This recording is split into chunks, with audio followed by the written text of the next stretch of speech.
Yo, I'm back. What's happening, ladies and gents? I know it's been a while. Sorry for the delay, but I am back and I am here to stay. So let's get straight to the point. Today's video, I want to talk about the 3 reasons why I decided to retire from the game of basketball. And for those who don't know, which is primarily most people who are going to watch this video, I retired about 2 years ago. I retired about 2 to 3 years ago. I can't even keep up with time anymore. And there were 3 primary reasons why I retired. And so I just want to speak on those 3 reasons. I think it'll help the next generation of players who are looking to play pro and really don't have that direction. I want to give you some insight on things that I learned from, not making it to where I wanted to make it and the mistakes that I made, because a lot of my career was freestyle. And for a lot of us, the path to being a pro is going to be a freestyle method where you don't have a real direction. And I want to really help guys. I just want to give some more insight from my retirement. So we're going to get straight to it. So the first reason on why I decided to retire from the game of basketball is because I have a son. For those who have been around know I have a son. I have a 8-year-old son, and I had him at 19 years old. And when I had him, it was a big change in my life, of course, right? Because then I got to take care of another person. And, me leaving my freshman year of college, going home for the summer, getting my at the time girlfriend pregnant, it was a big change for me. And I ended up transferring schools. I made a lot of sacrifices. And when I went to go pro, I still had to continue to make those sacrifices because I couldn't take my son with me initially. I wasn't making enough money. I was coming from the bottom, and then I was making, first year I made about $1,200. Then I made $700. I went down. Then I went and made $4,000, $5,000. And that year I got to bring him with me. But after me and his mom kind of came to the conclusion that we wouldn't work out, I had to kind of look at myself and say, damn, am I willing to leave my son again? And I'll receive opportunities in multiple countries, in Australia and, Croatia. I have plenty of offers, and I would always find a reason not to do it. And I had to make the ultimate decision and say, all right, is the money I'm making or the money that I'm planning to make, is it worth it to leave my son for 8 months out the year, every year? And so for me, I made that ultimate decision to I had to end the game, and that was one of the main reasons. What you can learn from that is, 1, don't have kids if you don't already have kids. I see so many young guys with kids. I do. It's ridiculous. How many high schoolers, how many college kids. And so for the young guys, you got to be a little bit, smarter, especially if you know that your goal is to go to the league or go to to play pro somewhere. Understand that you're going to be sacrificing time with your child. Unless you plan on marrying that person and then letting them take that journey with you.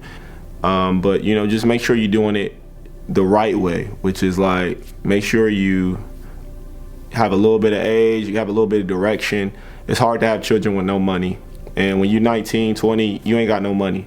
You can't really take care of a child. So just be careful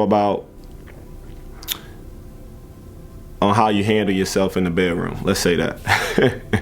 All right, on to point 2. Second reason why I decided to retire is a reason a lot of players decide to retire. And the reason is I didn't take advantage of opportunities. I received the opportunity to go play in the G League. And during that time when I went to go play at the G League in the training camp, I didn't take advantage. I wasn't prepared. I was arguing with my girl at home. I wasn't in the right mind state. I wasn't conditioned. I was still partying. I was still doing whatever I wanted. I wasn't living righteously. And it showed in that big moment. Were those guys drinking too? Hell yeah, they was drinking. Was they messing around doing whatever they wanted? Smoking weed probably? Hell yeah. But you know what the difference was? I was an underdog. They weren't. Those guys had politics on their side. I didn't. So what did that mean? I had to be better than them, and I had to be more prepared than they would ever have to be.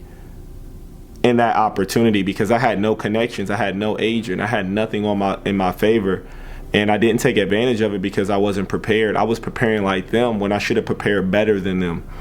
And that's what you got to do if you're an underdog. You coming from a D2, D3, JUCO, whatever. You got to be prepared and you got to be focused. I wasn't working with a trainer all the time. I was shooting by myself too much. A lot of mistakes, and I could sum all those mistakes up as just not being prepared for my opportunity. And I can't blame politics. I got to blame myself partially, right? And there are going to be plenty of opportunities as well where there may be opportunities where you will come prepared and it just doesn't work your way. But the last thing you want to do is have it be on yourself, blame yourself for it, meaning like you didn't show up. And preparing is one aspect of it, but mentally being focused and being confident, because you're going to be playing against guys who are going to be higher level than you. You got to be confident at all times. You can't let people tell you how to play your game. You got to make sure you're assertive, not ball hogging, but being assertive, creating for people, and playing your true game, whatever that is. Being true to yourself and not letting people discourage you or take away your confidence. And those are things that I didn't do that you should do when you do have your opportunity, because they don't come up a lot of the times. You may not get a lot of opportunities. So when you do get one, you got to make sure you come confident and you come prepared. On to point 3. The third reason on why I decided to retire from basketball is that I didn't have an end goal. I didn't have a plan. And when you are young, the plan is so simple, right? Like, I want to play in the NBA. I want to be LeBron. I want to be Michael. You want to be like the best of the best. But then there's that point where you start to see like, okay, maybe I won't make it to the league. Maybe I'll play overseas basketball. And when I realized that point, I didn't reconstruct my plan. I still had the same NBA goals, the NBA dreams, but I didn't reconstruct it season by season, right? I didn't write down my goals every year and every month. And those things are important because if you don't know where you're going, then you'll end up just freestyling it and ending up anywhere. And I didn't have an agent, which doesn't help. You know, an agent typically helps players create some type of goal on where they end up, right? But I didn't have that. And what you guys need to do is start making goals for yourself every season. What is your shooting percentage going to be at the end of the season? What do you want to get it to? What are things about your game that you want to improve on in the season? Write those goals down. If you currently don't have a job overseas, are you like you should have a monthly goal of like hitting up 20 agents a month. You should have a monthly goal of like reaching out to 20 coaches. You need to have goals for what your ultimate plan is. And I didn't. I was just freestyling it, and I got freestyle results. So just put stuff on paper too. Make sure you write down what you want and you look at it every day, or you look at it on a weekly basis or a monthly basis. Start to network with people and really start to ask people for information. Another good goal, like talking to 10 pros per month, reaching out to 10 pros per month. Don't even say talking to, because sometimes you can't control people hit you back. But just reaching out to 10 pros, like, hey, asking them who their agent is, asking them how you can get in your door, asking for advice. Having a goal of 10 people per month that are doing what you want to do, asking them for advice, and how to get to that point. And so these are just little things that'll help you along the journey that don't take much effort, but definitely help you go a far way. So that's just my little piece of game for y'all, man. I hope you guys learned something from it. Even though I'm retired, I do want to still help you. As you see, I got my studio in the back. I got a lot of stuff I'm working on, so that will be something I will update you guys on a later note. But today, that is the end of the video. I've already talked too much. I appreciate everybody that listens and tunes in to this video. Like the video, subscribe to the channel. I got more stuff coming. I got a movie coming in May. More on that later. I'll drop the trailer. But that's it. I'm out. Peace. Love.